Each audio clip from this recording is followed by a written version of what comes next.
Welcome everyone here where we are again, and we have just been sent along with Sudana, the yuppie Bodhisattva, lightning being Sudana.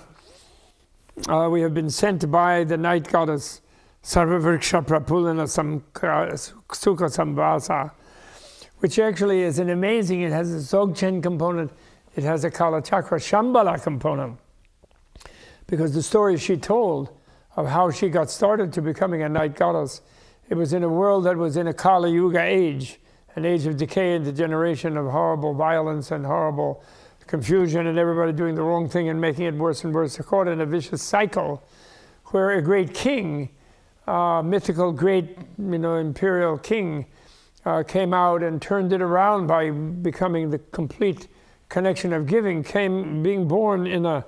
having become born by sort of spontaneous manifestation, like a god actually. And that king was Vairochana at that time. And he then turned that world around completely and made it into a kind of Shambhala.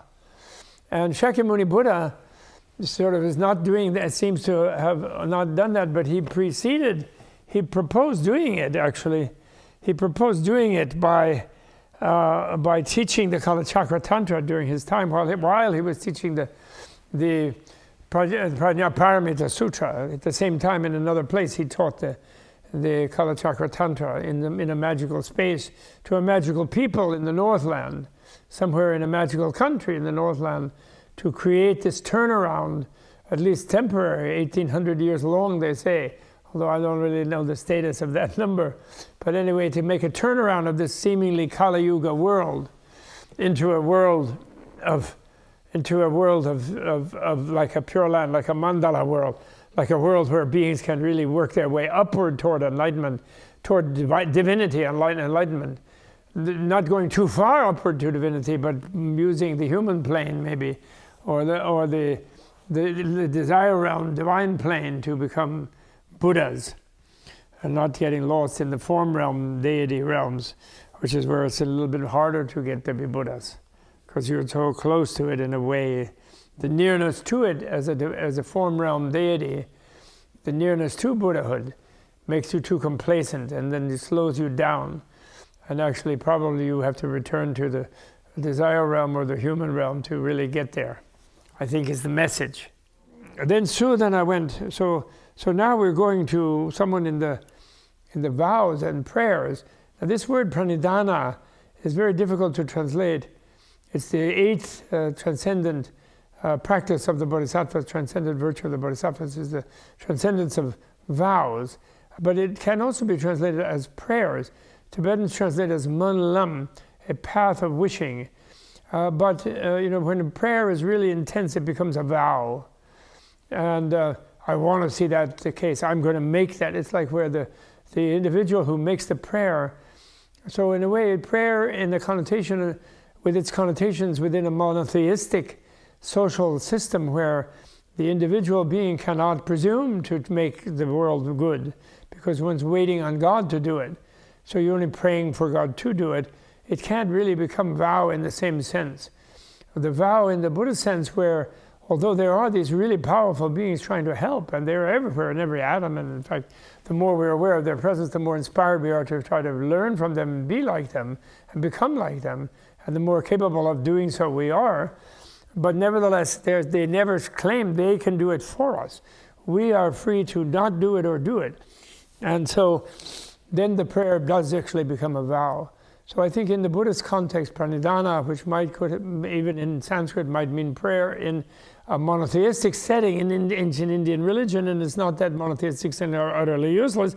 They're important for some being who feels too humble in a certain way to think, I can do more, that be better than God. I can help change this world. I can be Buddha, which is what is required to be an enlightening being and become a Buddha.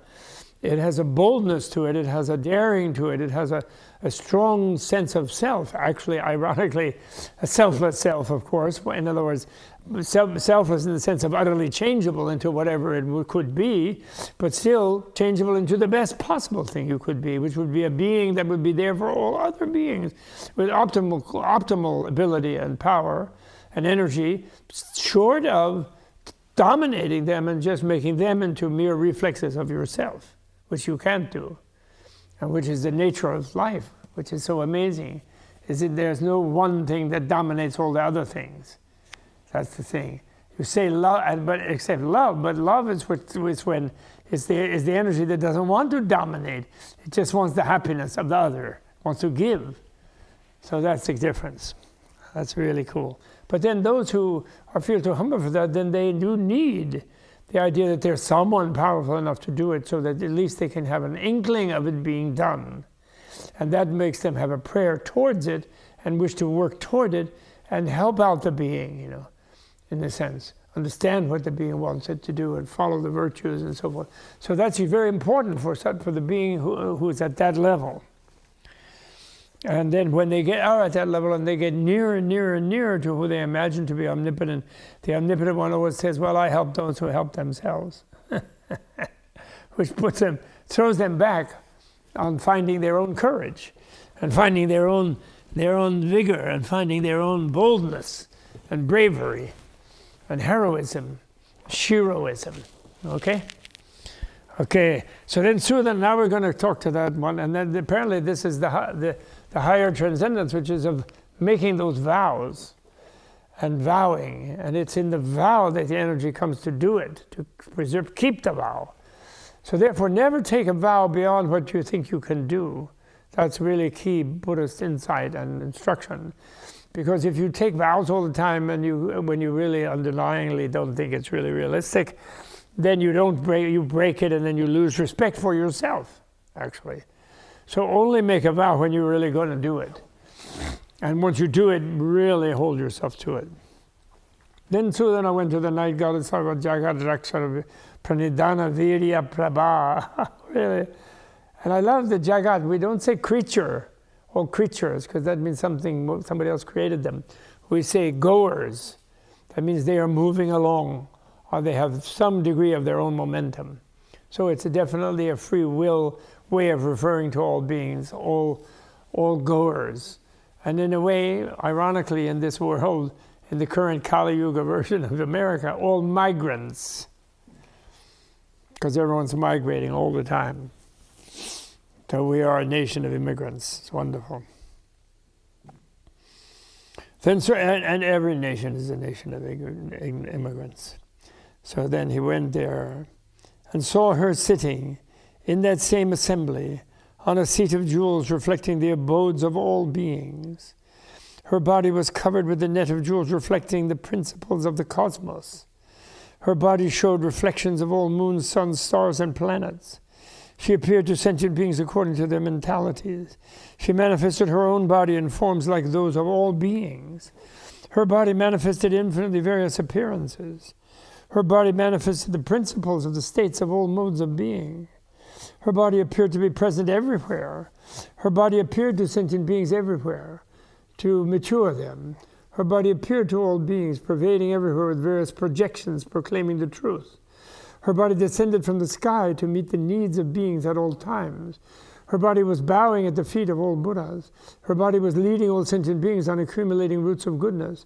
Her body was facing all Buddhas, receiving their teachings and remembering them, heedfully minding and retaining them in fulfillment of her vows. Her body was filling all directions with infinite various manifestations. Her body was radiating the light of the lamp of truth, dispelling darkness for all beings. Her body showed the embodiment of pure knowledge of the illusoriness of things. Her body showed the embodiment of spirituality free from ignorance and passion. Her body was born of the magical nature of reality. Her mind was aware of the nature of reality. She was illumined with the light of impartial knowledge. Her mind and body were ultimately free from irritation and inflammation. She had come from the indestructible realm of the body of reality. Her body was a pure embodiment of the nature of things, inherently undefiled, naturally unaddicted, empowered by the realization of thatness, not living or dependent, not fixed or dependent. So this total description of a Buddha, of course, and it reminds me a little bit of the great canopy that the Buddha showed in the Vimalakirti Sutra at the beginning of the sutra, where he showed all the activities and all the universes within the universe. So, the word of the literal world is Xing, field. But it's a field, not like a necessarily, it is a field, of course, where crops can be grown or grass grows. It is a field like a field of energy. It is a field like a universe. And it is a field like a planet, etc. So the Ching, so it's complicated to use the words galaxy, four continent system, polar mountain, atom, and all the atoms in the universe, in which there are universes where there are all Buddhas and so forth.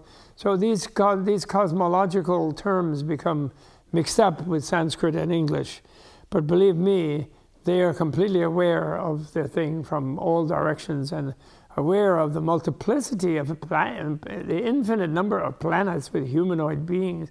No way are we the only humanoids in the universe, in any universe, and even in the universes within this universe, going down into the micro infinity as well as the macro infinity.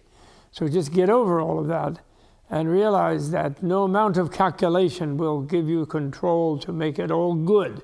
It is a matter of experiencing and facing and looking at the reality of yourself, experientially, being the scientist for yourself, and knowing what you are and what is there, which you have the capability of doing, and that is what then gives you the ability to change the world. Be the change in the world and change it. Okay? That's what Buddhas do. And so when you do that like that, you are being Buddha.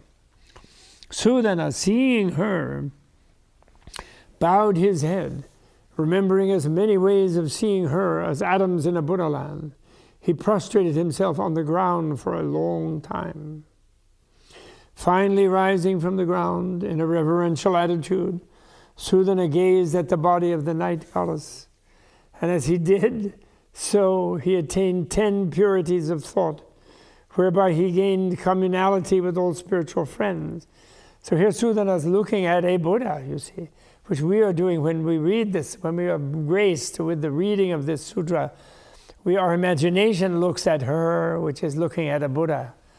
Her as the illusion goddess, the goddess who is the Shiro of the vow to protect all beings.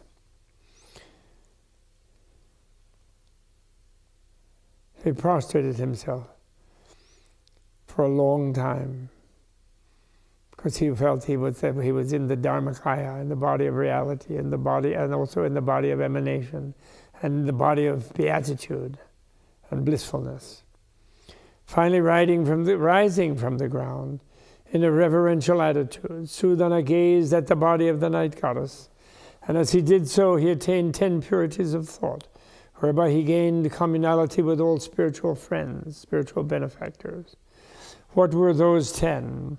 He thought of spiritual friends as his own mind, to associate with them all in all situations in the effort to attain omniscience. He thought of them as the pure essence of the development of his own actions. These are 10 purities of thought. This is the result of this is real mindfulness, by the way. People, you're all good at it. Imagine this when you're up against the body of reality, non-dually. He thought of spiritual friends as his own mind, to associate with them in all situations in the effort to attain omniscience. He thought of them as the pure essence of the development of his own actions, to accomplish the attainment of extensive roots of goodness to please spiritual friends. He thought of them as adorning the practice of enlightening beings, to associate with them in carrying our adornment by all spiritual vows. He thought of them as bringing him to all aspects of Buddhahood, to practice the paths taught by all spiritual friends. He thought of them as a state of comfort, to manifest the abode of the supreme taste of the realm of all Buddhas. He thought of them as the one way of emancipation, to purify the practice of the commitment of emancipation by the vehicle of universal good. He thought of them as oceans of virtues of omniscience. He thought of them as the one way of emancipation, to purify the practice of the commitment of emancipation by the vehicle of universal good. He thought of them as oceans of virtues of omniscience to increase the production of all good qualities. He thought of them as fulfilling, increasing, and preserving all consummate good, to increase the force of energetic effort for total knowledge of complete enlightenment. He thought of them as fulfilling all roots of goodness, to fulfill the aspirations of all beings. He thought of spiritual friends as fulfillers of all aims, to establish the mastery of all acts of enlightening beings. That's the 10th one. He thought of spiritual friends as fulfillers of all aims, to establish the mastery of all acts of enlightening beings. He attained these 10 purities of thought, whereby he attained communality with the night goddess and enlightening beings as numerous as atoms in a Buddha-Garland. So he entered in like a Dzogchen thing, in a sense of, through his thoughts, meaning imagination, because thought is itself imagination, any thought, because you're imagining there's something meaningful about your inner monologue words or images, whereby he attained communality with the night goddess and enlightening beings as numerous as atoms in a Buddha-Garland. And sometimes this is known as the wisdom of communality, which is not yet necessarily the completely individuated wisdom, but it is almost exactly the same, but it's a precursor. That is, he attained communality of recollection in remembering all Buddhas of all times and places, communality of intellect in unconfused ascertainment of the principles of the ocean of all truths, communality of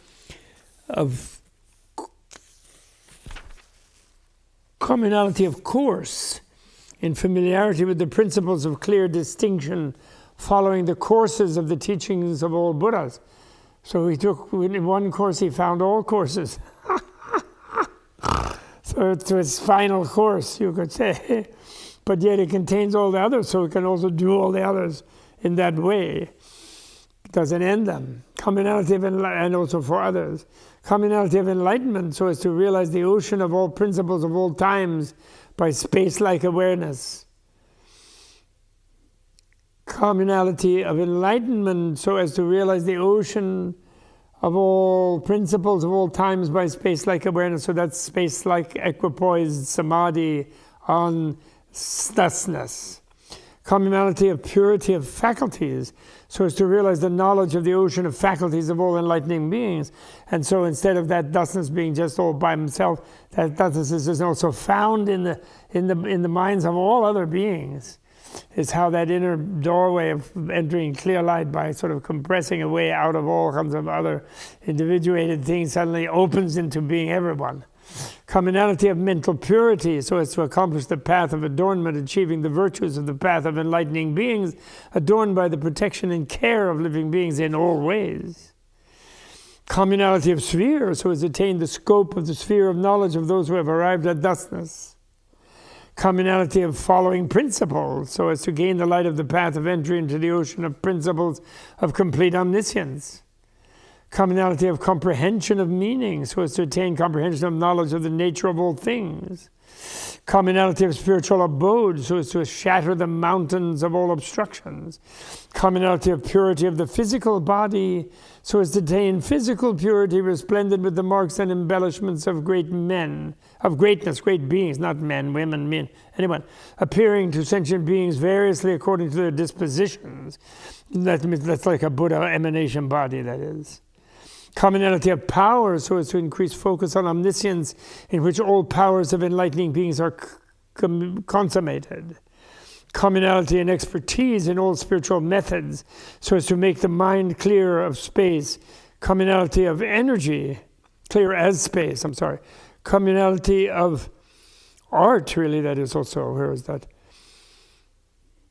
Communality of power, communality in expertise in all spiritual arts and methods and means, so as to make the mind clear as space. Every mind. Communality of energy, so as to be capable of tireless perseverance in enlightening practices through all ages. Communality of eloquence, so as to illumine unobstructed knowledge of all things. Communality of insuperability, so as to purify the body beyond all worldlings. Communality of noble-minded, non-depressive, intrepid speech for purity of good relations with all groups.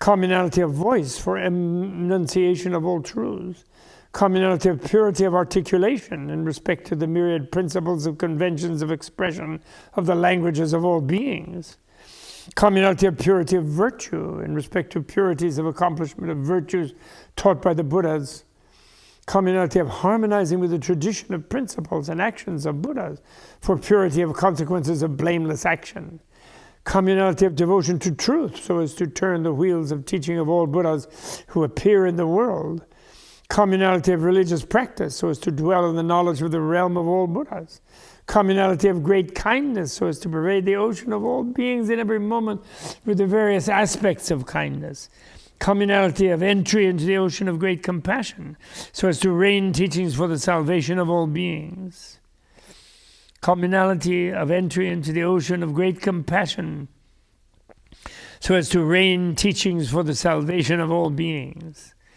communality of physical action for equality and application of means to perfect all beings, communality of purity in verbal action in respect to seeking modes of expression of all truths, communality of mental action for production of focus on omniscience in the minds of all beings. Oh yes, seeing their own omniscience in their minds that they don't know they have. Communality of adornment of all kinds to approach all Buddhas in all Buddha lands. Communality of visitation of all Buddhas appearing in the world. Communality of seeking the teachings of all Buddhas. Communality of service to serve all Buddhas at all times. Communality of leading beings to full development in all realms of beings. Communality of attainment of illumination of all methods of teaching sentient beings. Communality of attainment of concentration in all methods of concentration. Communality of universal pervasion so as to pervade all Buddha lands with projections of practices of enlightening beings. Communality of states of enlightening beings in the ocean of means of miracles of all enlightening beings. Communality of associates associating with all enlightening beings in practice. Communality of entry entering the most suitable aspects of all worlds. Communality of mental distinction of the extent of all Buddha lands.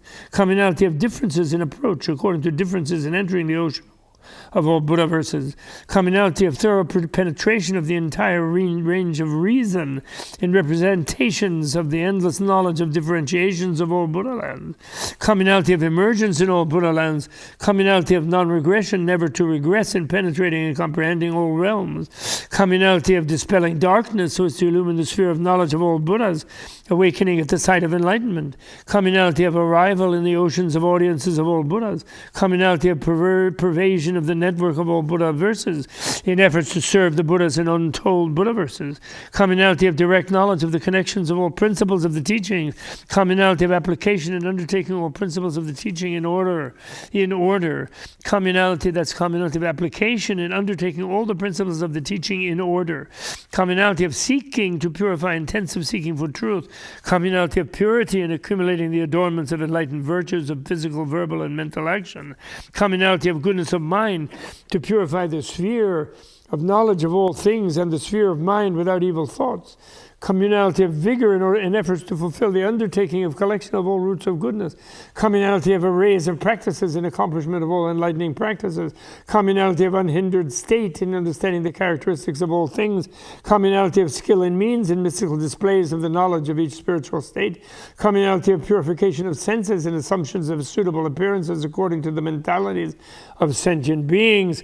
Communality of attainment of the concentration methods of enlightening beings in cultivation of all enlightened beings, in cultivation of all enlightened beings, communality of base in the abodes of all Buddhas, communality of accession to the stages of enlightenment and attainment of all stages of Buddhas and enlightening beings, communality of standpoint in all states of enlightening beings, communality of instruction in receiving the instructions of all Buddhas, communality of concentration entering the ocean of all concentrations at once, communality of differentiation of concentration in the context of various Buddha works, communality of mindfulness of all points to remember, communality of conduct of enlightening beings, continuing to perform the tasks of enlightening beings through all times, communality of pure faith to expand the ocean of energy, of joy, of devotion to infinite enlightened knowledge, communality of destruction of all obstructions to enlightenment, communality of non-regressing knowledge to produce endless stores of enlightened knowledge, communality of emergence at appropriate times to guide all sentient beings to full development, communality of abode on the ways of omniscience, communality of sphere,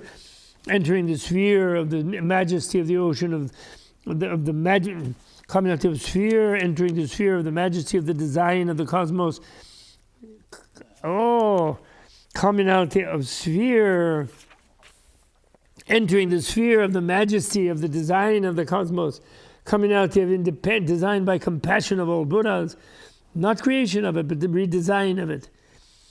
Coming out of independence so as to be mentally free of all dependence, coming out of teaching of all truths, realizing knowledge of the equality of all things, coming out of exertion so as to embody the power of all Buddhas, coming out of higher knowledge of means of accomplishing communication with all beings, coming out of attainment of uncontrived mystic powers, entering the ocean of lands in all directions, coming out of the stages of mental command so as to gain the illumination of the ocean of all concentration and spell, mantras, coming out of penetration of the secrets of all the Buddha's teachings and the doctrines of all the scriptures, coming out of entry into profundity in realization of the principle of all things being like space, coming out of range coursing through all worlds, coming out of splendor appearing to beings according to their mentalities, coming out of shaking, showing beings changes in the basis of the world, coming out of fruitful action, edifying all who see, hear, or remember them, coming out of emancipation so as to awaken to the knowledge of the 10 powers to fulfill all vows.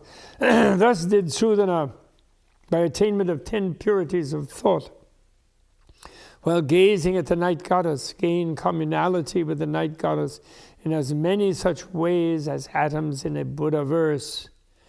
Then, having seen the night goddess in as many ways as atoms in a Buddha verse, and a Buddha land and a Buddha field, having attained an infinite variety of purity of perception of spiritual friends, and entered into as many aspects of communality with them as atoms in a Buddha land, Sudana bared one shoulder, bowed to the goddess, and spoke these verses.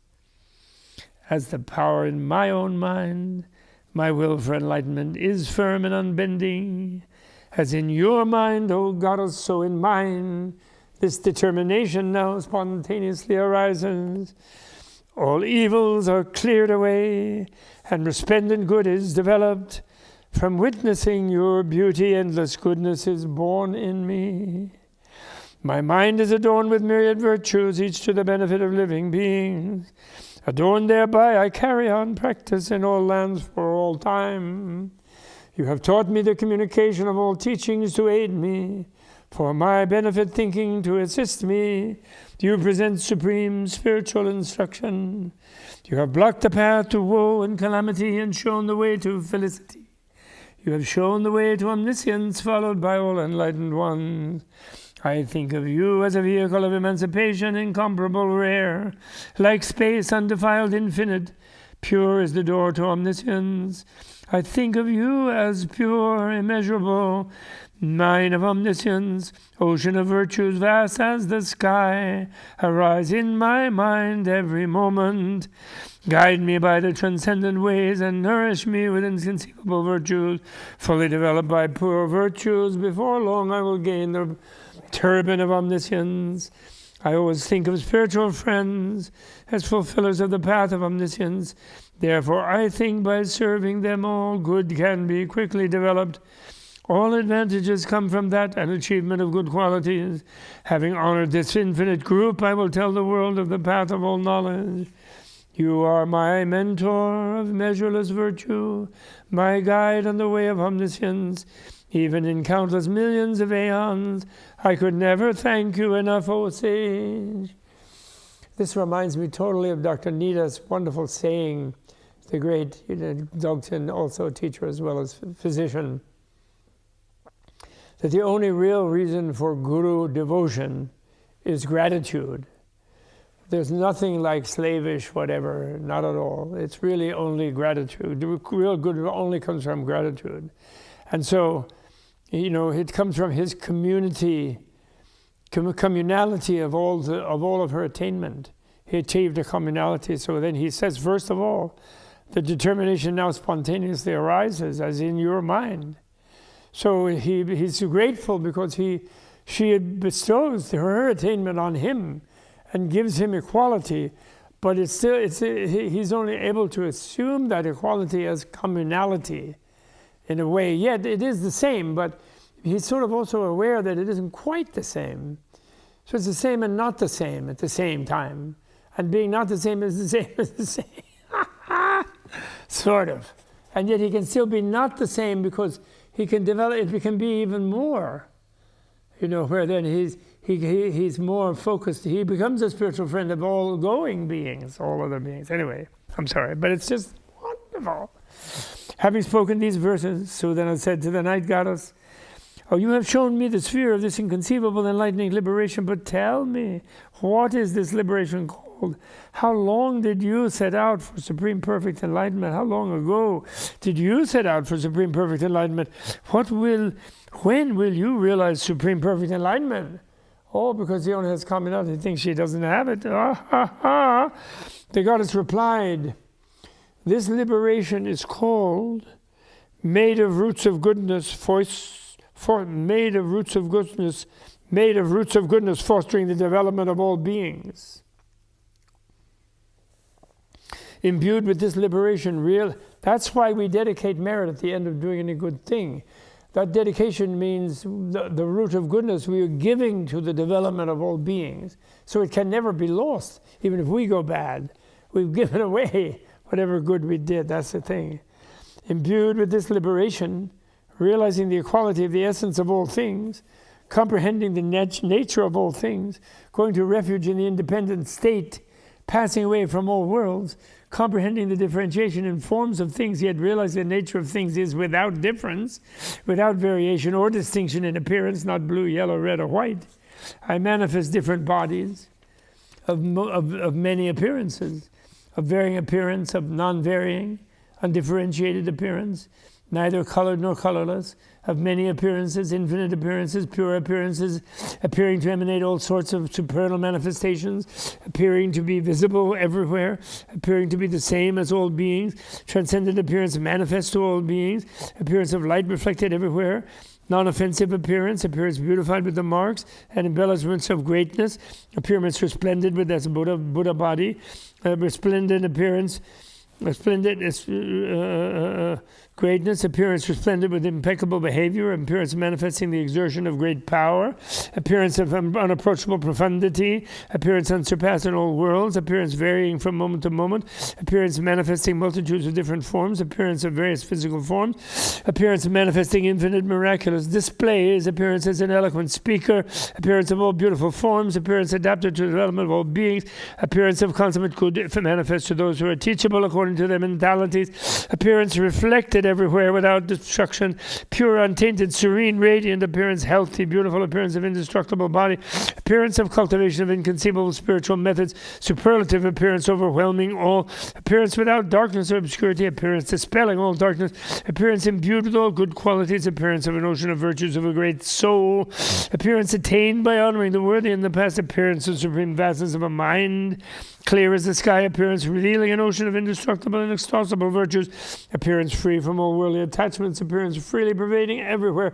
appearance instantly manifesting a multitude of different appearances in untold myriads of realms, appearance increasing floods of great joy in all sentient beings, appearance to protect all beings, appearance emanating multitudes of manifestation of virtues of Buddhahood from every pore, appearance purifying the wills and aspirations of all sentient beings, appearance showing determination of the meanings of all sentient beings, appearance radiating network of various colored light, appearance of pure light as vast as the sky, appearance contained in the light of the untainted essence of pure jewel, appearance reflecting the undefiled real nature of things, incomparable appearance reflecting the variety of the ocean of winds of liberation, appearance of ubiquitous light, appearance manifest to the world according to the time without fragmentation, appearance originating in the realm of tranquility and restraint, appearance of quelling all afflictions, appearance revealing a field of blessing for all sentient beings, appearance producing calm by all means, appearance fruitfully manifest throughout the world, appearance revealing the essence of great knowledge, appearance of an unobstructed all-pervasive body, appearance of a universally supreme body manifest in ways beneficial to all beings, appearance embodying an ocean of great love, appearance embodying a mountain of great virtue, appearance reflecting all states of being well independent of all worlds, appearance purifying the power of great knowledge, appearance coexisting in the memory of all worlds and beings,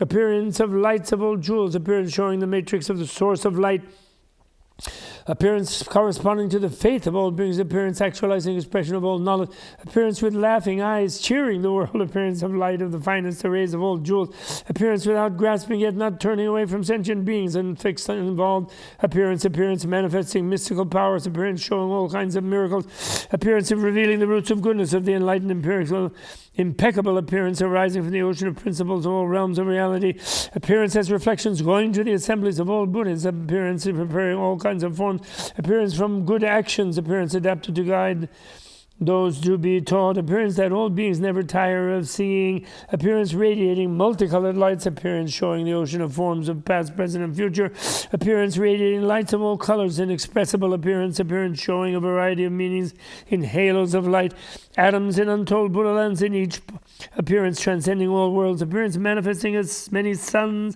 as atoms in untold Buddha-Lands in each pore, appearance magically producing multitudes of forms like the clear moon, appearance emanating multitudes of mountains of flowers of infinite colors, appearance emanating garlands of all kinds of adornments, appearance manifesting multitudes of lotuses of all jewels, appearance filling all universe with clouds of incense of all fragrances, in each moment of consciousness producing clouds of treasuries of all kinds of fragrant powders and pervading all universes and then directions. I show all this to sentient beings who can be guided by seeing, those who can be guided by hearing, those who can be guided by remembering, and those who can be guided by production of emanation of teaching cycles, those who can be guided when time is ripe, those who can be guided by seeing spiritual physical bodies, those who can be guided by service, those who can be guided by comprehension, those who can be guided by manifestation of various miraculous effects, those who can be guided by manifestations of inconceivable miraculous effects, by mastery of minds, by mastery of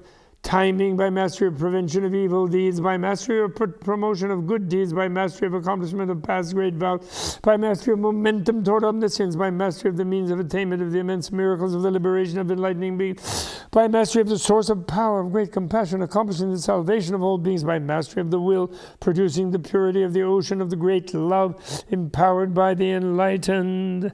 Thus, based on this enlightening liberation, fostering roots of goodness according to going beings' mentalities for their development, realizing the undifferentiated essence of reality, manifested in an infinite variety of physical forms, projecting visions of an infinite variety of multitudes of appearances from each body, representing practices, radiating an infinite variety of multitudes of light beams from each appearance of action, showing reflections of Buddha verses, showing infinite Buddhas emerging from each beam of light in each Buddha land, showing the infinite array of projections of each Buddha. I vivify past roots of goodness, develop new roots of goodness, increase existing roots of goodness, and enhance developed roots of goodness. And in each mental moment, I establish infinite beings in the stage of non-regression where they will not retreat, advancing towards supreme perfect enlightenment. Also, you ask how long ago? Also, you ask how long ago I set out for supreme perfect enlightenment and how many aeons I have been carrying out enlightening practice. I will tell you this too by the power of Buddha. The sphere of knowledge of enlightening beings is not in the realm of thought, conception, or imagination. It cannot be known in terms of length or brevity of life, or in terms of defilement or purity of ages, or in terms of brevity or length of ages, or in terms of multitude or variety of ages, or in terms of variation or differentiation of ages. Why? Because the sphere of knowledge of enlightening beings is utterly pure in its essential nature. It is outside the net of all conceptions. It is beyond the mountain of all obstructions. It appears in the mind and sheds light on all beings who can be guided according to their mentalities when the time is ripe for their development. It is like the sun. There is no reckoning of day and night on the sun. But when the sun has gone down, that is known as the night. And when it has come up, that is known as the day. In the same way, in the non-conceptual sphere of knowledge of enlightening beings, there are no thoughts or conceptions or imaginations, conceptions of imagination or notions of cycle or duration of time frames. But when the will of enlightenment being, the will of enlightening beings arises, then by the light of the sphere of non-conceptual knowledge and by the mastery of timing and development of all sentient beings, conceptual calculations of ages, durations, and cycles are distinguished in the sphere of non-conceptual knowledge. Conceptual calculations of passage of time in past and future ages are distinguished It is like the orb of the sun in the sky. It is perceived reflected in all jeweled mountains, all jeweled trees, and all jewels, in all jeweled treasures, in all oceans, in all springs and streams, in all vessels of clear water, and in the minds of all beings. It appears to all beings and is seen reflected in each particle of the jewels. The sun does not originate in the jeweled mountains, does not enter the jeweled trees or particles, is not in the crystal, does not come to the jeweled treasuries, does not enter the ocean, does not enter any bodies of water, yet it is seen within them all.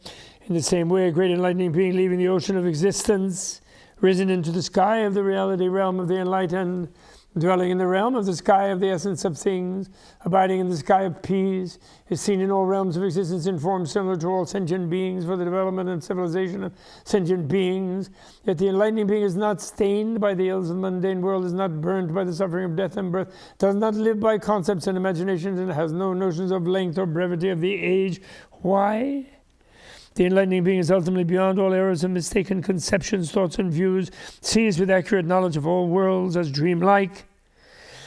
Accurate knowledge of all worlds as dreamlike, realizes all worlds are like magic, has attained knowledge of the realm, devoid of beings, sees things as they are, and yet by control of great vows of the sphere of vast compassion, appears to all sentient beings to guide them to perfection.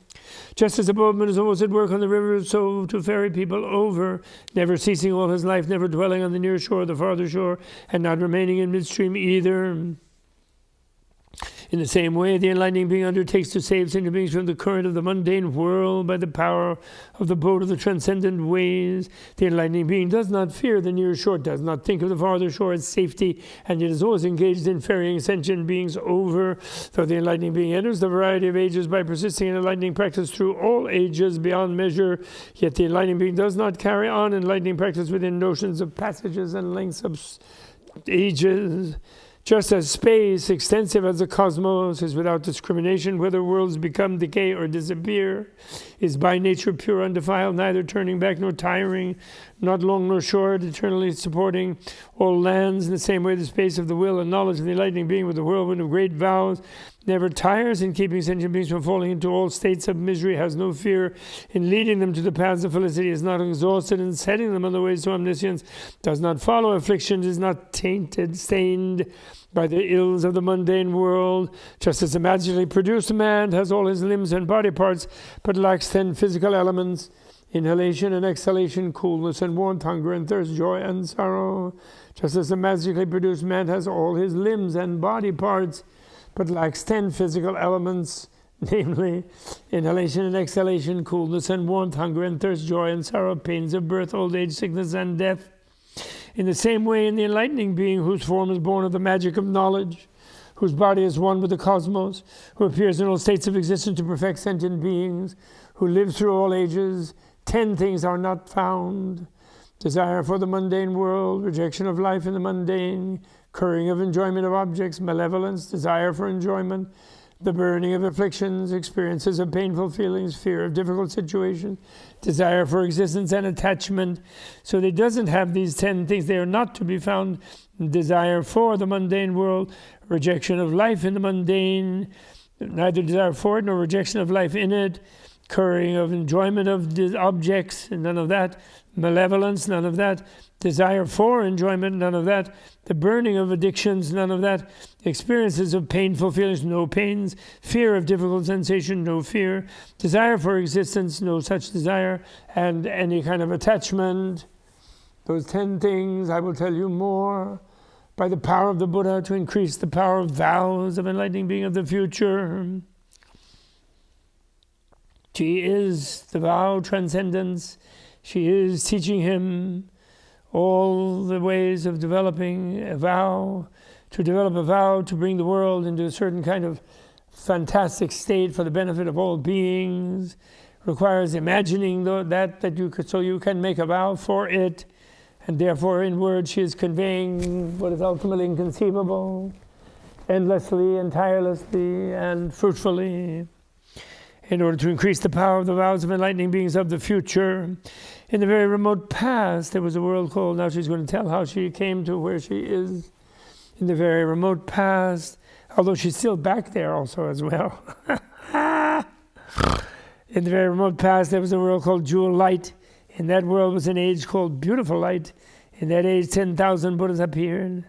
The first of those Buddhas was, in our world, there's only 1,000 Buddhas, supposedly in this world, what's called the good aeon, the goodness aeon. There's only 1,000. In that age, 10,000 Buddhas appeared. The first of those Buddhas was one called King Illuminating Space with the Voice of Truth, who was one of those who has arrived at thusness. That was the Buddha. He was called King Illuminating Space with the Voice of Truth. He was one of those who has arrived at thusness, perfectly enlightened, consummate in knowledge and action, arrived at felicity, supreme knower of the world, tamer of humans, teacher of humans and gods, a blessed Buddha. That Buddha appeared not far from a capital city called a ray of delights in the middle of the four continents of the world. East of that city was a forest called Beautiful Light, in which there was an enlightenment site called Cloud of Jewel Flowers. At that site, a lion throne in the calyx of a lotus of radiant jewels appeared, and this is where that Buddha realized supreme, perfect, realistic enlightenment. At that time, the human lifespan was 10,000 years. Now there being many who were set yet nevertheless, there being many who were set in evil ways, killing, stealing, raping, lying, foul and harsh and speaking, divisive, covetous, malicious and deluded. The Buddha sat at the side of enlightenment for a full 1,000 years and taught enlightening beings, world leaders and people who had served past Buddhas in order to mature people's existing roots of good. At that time there was a king called Victorious Light in that capital city, a ray of delights. He had thrown many hundreds of thousands of criminals and evildoers into prison to discipline them. Thieves, killers, rapists, liars, abusive and violent people, troublemakers, greedy people, malicious people, people obsessed with aberrant ideas, people addicted to unlawful pleasures, people overcome by desire for ill-gotten gains, people involved in false cults, evildoers, people who had committed violence, people who had done so no good, people who had neglected to come to the aid of those in danger and fear, people without respect for their parents or for mendicants, priests, and holy people. The king had a son named Conqueror who had 28 of the marks of a great man, not 32 but only 28, and lived in the palace surrounded by many graceful women. He heard the frightful cries of those who were bound up in prison. Agitated and upset by these cries, moved with compassion, he left the palace and went into the prison, where he saw those people cast into the dungeons, bound by all sorts of fetters and shackles, chained together and thrown into the darkness, shrouded in smoke, exposed to unbearable unhealthy draughts, emaciated, hungry and thirsty, naked and homeless, filthy and unkempt, being subjected to various tortures, screaming in pain. Seeing the prisoners, the prince was inspired with great compassion and unprecedented determination to help others. He comforted the prisoners, intending to deliver them from their bonds. Giving them assurance, he went to the king and said, "Know, O king, that I have given assurance to the people in prison. Please set them free." The king called his 500 ministers together and asked them what they thought about this. They said, "These people are plunderers of the royal treasurers, attackers of the king, arrested entering the royal palace. They should be executed. Furthermore, anyone who wants to save them is also guilty of crime against the king." The prince, overwhelmed with great compassion, said to those ministers, "Let it be as you say. Just release those convicts. I can endure all pains for their sake. Whatever you would do to them, do to me. To free them from bondage, I will undergo all kinds of torture and give up my body and life. Why? If I cannot liberate these people from bondage, how can I liberate those who are bound to the world, who are tied up by the rope of craving, who are in the abyss of ignorance, who are cast into the darkness of delusion, who suffer the pains of poverty, who have fallen into the depths of evil ways, who act senselessly, whose minds are confused, who see no way to emancipation, who are without illumination, who are attached to the world, who lack virtue and knowledge, who have lost their faculties of knowledge, whose minds are tainted with various afflictions, who are flung in the mud of suffering, who are under the control of demons, who are tormented by birth, old age, death, grief, lamentation, misery, depression, and sorrow." Then the prince released all those prisoners from their bonds by giving up himself, his whole retinue, and all his wealth. Freeing them, he removed all that was torturing them once and for all. At that point, the 500 ministers, up in arms, went to the king and said, "Know that the law of the king has been broken by the will of the prince, and all of our lives are uncertain. If you do not punish the prince, your own life will not last long." The king, enraged, set out to kill his son and those convicts as well. The queen, hearing of this, was very upset, her hair undone, her jewelry and makeup removed. She went to the king with 1,000 of her ladies, beating her breast and throwing dust on her head, weeping and wailing. She said to him, "Let the prince go free, let him live." The king turned to the prince and said, "Give up on those criminals. If you do not, you will die for their sake." The prince, facing death, was not fazed, being focused on omniscience, dedicated to the welfare of others, guided by great compassion. The queen, his mother, asked the king to allow a fortnight for observation.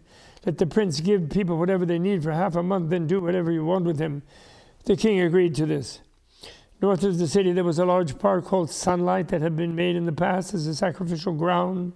The prince went there and gave to anyone who asked whatever they needed. Thus for half a month he freely gave away various goods, food, clothing, utensils, and so on to whoever needed them. Then on the last day of the fortnight the whole population gathered. The king, his ministers, his women, the grandees, the landlords, the townspeople, and all the religious impostors. And all the religious impostors as well.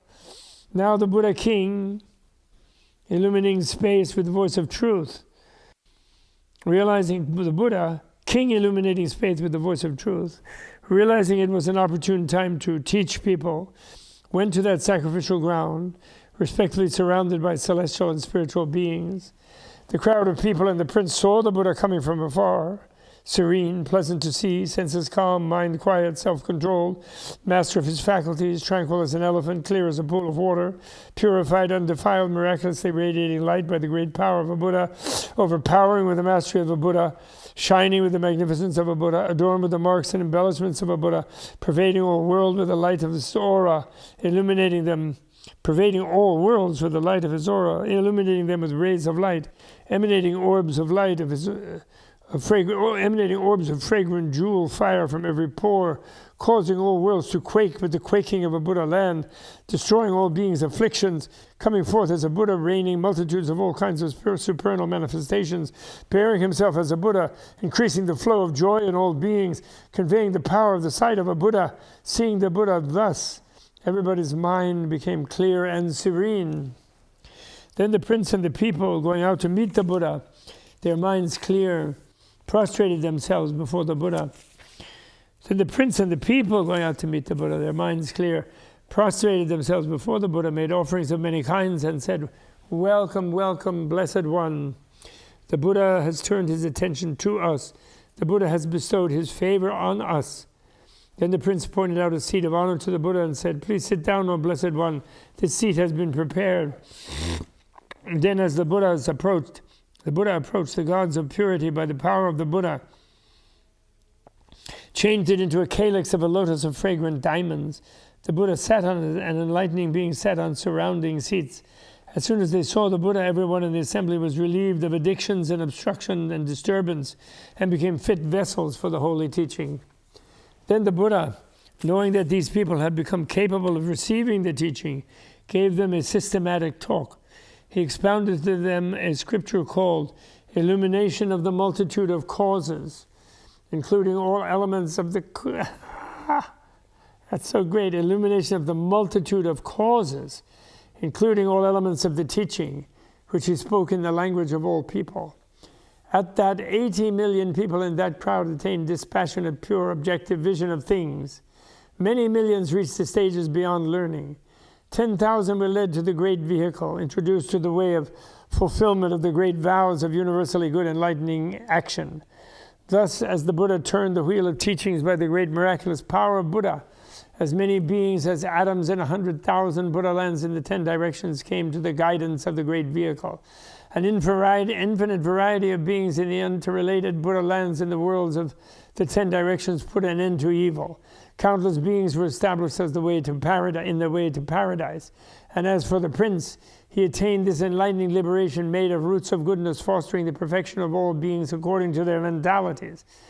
Now then, you may think that the prince at that time, who gave up his body and life, his wealth and retinue and all human pleasures in order to liberate those people from bondage, was somebody else. Who was it who made that great sacrifice without reservations, who won the favor of the Buddha of that time, who resolved to attain perfect enlightenment when he saw the Buddha, who attained this enlightening liberation made of roots of goodness, fostering the development of all beings according to their mentalities? It was none other than I myself, who was that prince in that time. As that prince, overwhelmed by great compassion, sat on the welfare of all beings, unattached to the things of the world, desiring only perfection, with no wish for glory, fame, or repute, not elevating myself, not degrading others, unattached to things, without any notion of existence, without desire for anything in the world, material or immaterial, indifferent to the pleasures of the world, attentive to the sphere of the enlightened, purely intent on enlightenment, having developed an indomitable will, benevolent toward all living beings, compassionately resolved to quell the suffering of all beings, intent on the power of the enlightened, purifying the path of enlightenment, preparing the paths of emancipation of the great vehicle, contemplating the path to omniscience, I did these difficult deeds, and this is how long ago I attained this liberation. And who do you think those 500 ministers were who unjustly incited the king to execute me? They were none other than the 500 people whom Devadatta incited to kill the Buddha. The Buddhist Judas and his 500 followers who were Sangha members, who he took out of the general Buddha Sangha, and he tried to get rid of the Buddha so he could be the big guru or whatever. The Buddha, although he himself is the Bodhisattva, eventually it is revealed, but at the moment Devadatta. The Buddha subsequently guided them and foretold their enlightenment, predicted that in the future, after as many aeons as atoms in a polar mountain, in an age called Good Light, there would be 500 Buddhas, with Buddha lands of various qualities, born of various races, tribes, and families, showing various miracles at birth, undergoing various spiritual transmutation and leaving society, manifesting various lights at the tree of enlightenment, approaching the pinnacle of enlightenment in various ways, showing various ways of destroying demons, showing various miracles on attainment and enlightenment, articulating various terms for the principles of their teachings, expounding various scriptures, speaking various languages, surrounded by various audiences, emanating various auras of light, having various lifespans, their teachings to remain for various lengths of time, their teachings variously circulating, and their names to be various, all embodiments of great compassion.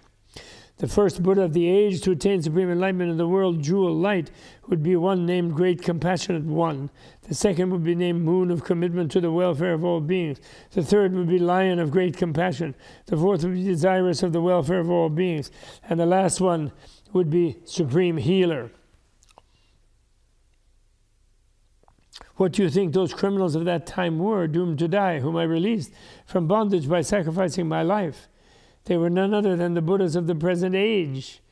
Virtue, beginning with Krakuchanda, and countless millions of other enlightening beings who were inspired to seek enlightenment by seeing the Buddha, resolution born of the glory of the proclamation of endless power, and are now carrying out enlightening practices throughout the universe, and are cultivating and extending this enlightening liberation born of roots of goodness, aiding the development of all beings according to their mentalities. Who do you think the victorious light of that time was?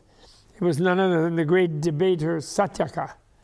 And who do you think were the retinue and servants of the king, but the 60,000 philosophers whom Satyaka brought to the Buddha to debate, and whom the Buddha predicted would become enlightened and appear in the world as Buddhas, with various arrayed Buddha lands in various ages, with various names, 60,000 of them.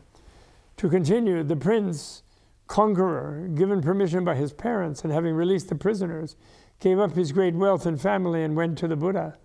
For 5,000 years thereafter, he cultivated spiritual practice, during which time he perfected 10,000 concentration methods, attained 10,000 ways of mental command, entered into 10,000 channels of mystic knowledge, attained 10,000 great treasuries of enlightening beings, produced 10,000 currents of momentum toward omniscience, purified 10,000 facets of tolerance, carried out 10,000 contemplations, developed 10,000 bodies of power, 10,000 bodies of power of enlightening beings, entered 10,000 doors of knowledge of enlightening beings, produced 10,000 ways to transcendent wisdom, became aware of 10,000 channels of conscious vision of thousands of Buddhas, and accomplished 10,000 vows of enlightening beings.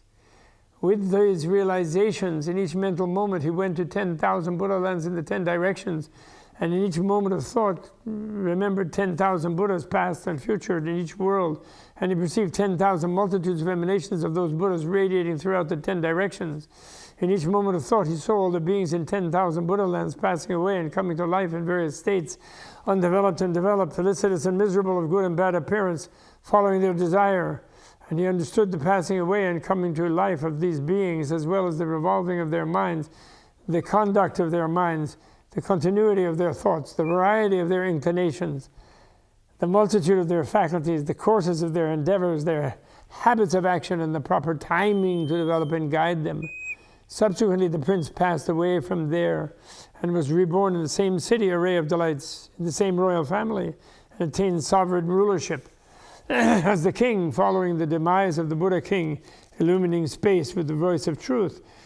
The Buddha king illuminating space with the voice of truth. He propitiated a Buddha named the Glorious King, risen in the sky of truth. After that, at the same enlightenment site, having become a chief god, he propitiated a Buddha named Sanctuary of Celestial Rulers. After that, in the same world, having become a celestial chief of the heaven of timely portion, he propitiated a Buddha named Fiery Energy of the Radiant Mountain of Mental Command. After that, having become a celestial chief of the heaven of satisfaction in the same world, Tushita heaven, he propitiated a Buddha named King proclaiming the light of the wheel of the teaching. After that, having become a celestial chief of the heaven of good emanation in the same world, he propitiated a Buddha named King like the moon in the sky. After that, having become a celestial chief of the heaven of command of others' emanations in the same world, he propitiated a Buddha named Paragon of indestructible power. After that, having become a chief Brahma god in the same world, he propitiated a Buddha called Sound of Projections of the Wheel of Teaching reflected everywhere. Beginning with these 10,000 Buddhas emerged in the age beautiful light and the world jewel light, all of whom were propitiated by the Prince Conqueror. Following that age beautiful light was an age called subtle light. In that age, I was a king called Great Wisdom. As a king, I propitiated a Buddha named Glorious Mountain of Marks of Greatness. Next, in the same age, as a householder, I propitiated a Buddha named Restrained in Body and Mind. Next, in the same age, as a government minister, I propitiated a Buddha named Undefiled Child. Next, in the same age, as a Titan chief, I propitiated a Buddha named Holder of Energy. Next, in the same age, as a tree spirit, I propitiated a Buddha named Polar Mountain of Marks of Greatness.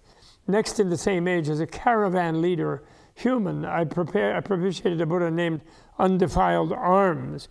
Next, in the same age, as a city spirit, I propitiated a Buddha named Walking Boldly as a Lion.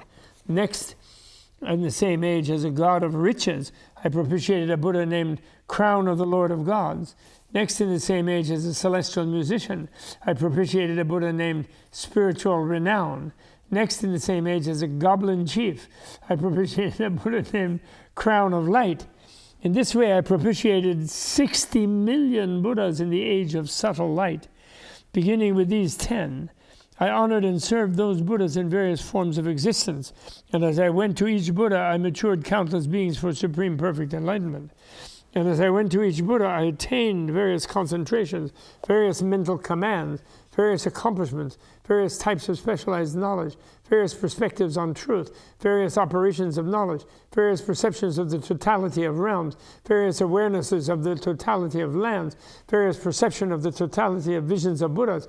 All these I entered into, purified, enlarged, and devoted my attention to from start to finish. And just as I propitiated the Buddhas in the age of subtle light, so did I propitiate all the Buddhas who arose in as many aeons as atoms in all oceans of worlds, and came from other worlds and taught, and I listened to their teaching and remembered it.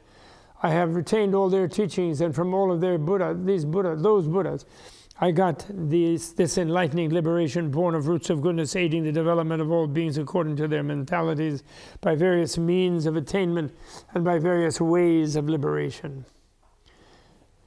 Then the night goddess spoke these verses to Sudana, elucidating this liberation yet again. This supreme liberation is inconceivable. Resolute as you ask me about it, listen as I tell you all by the power of the Buddha. Endless, vast, inconceivable aeons ago, countless worlds away, there was a pleasant world called Jewel Light. There was an age called Beautiful Light in which numberless Buddhas emerged. I appreciated these numerous supreme sages as I cultivated this liberation. There was a great and glorious metropolis there called the Ray of Delights, in which there lived both pure-minded people and evildoers.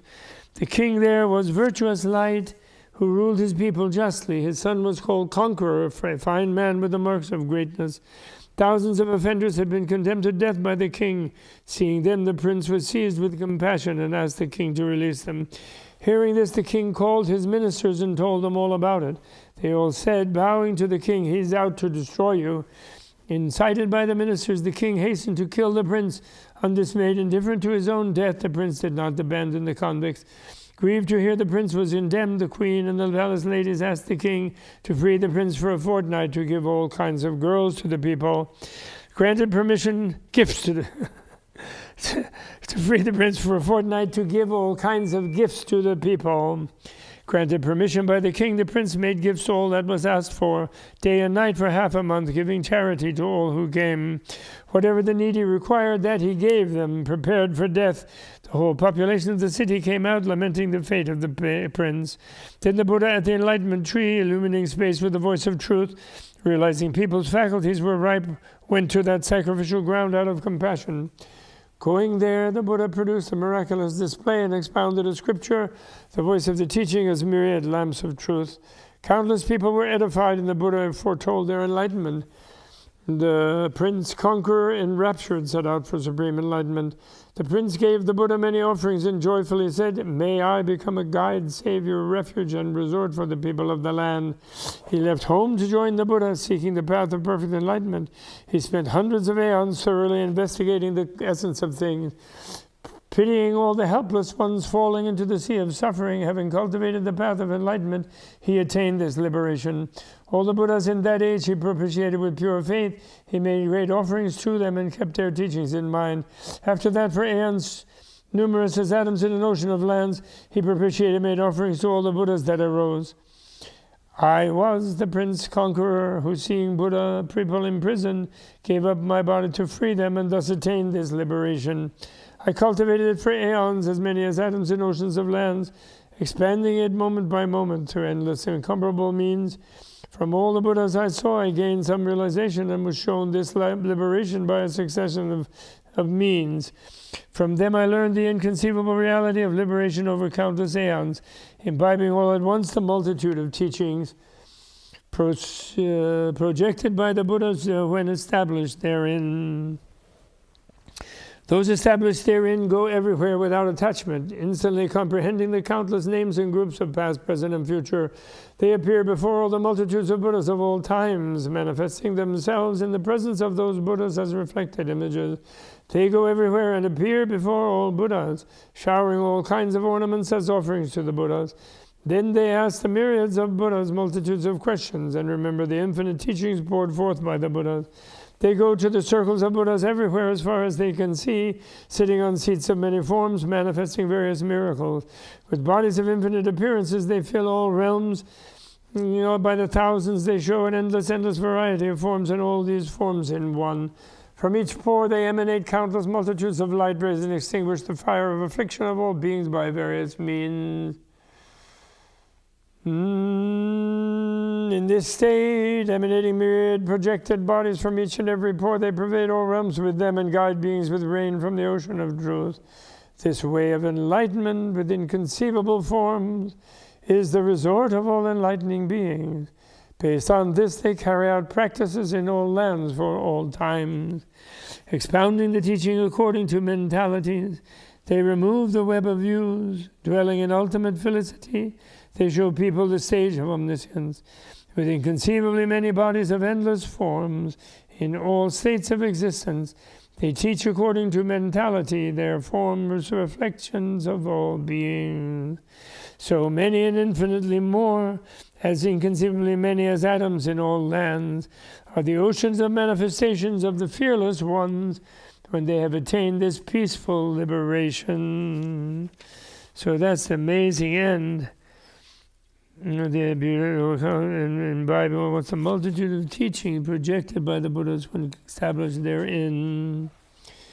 These established therein go everywhere without attachment, instantly comprehending the countless names and groups of past, present, and future. So she became this being that can establish and manifest all these bodies in every pore, be everywhere with every being. So that aspect of the Buddha, and causing them to make vows and envision that the world will be good and perfect and so on. But anyway, then she concluding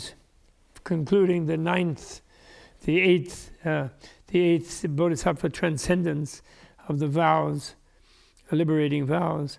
The goddess continued, "As for me, I know only this enlightening liberation born of roots of goodness, fostering the development of all beings according to their mentalities.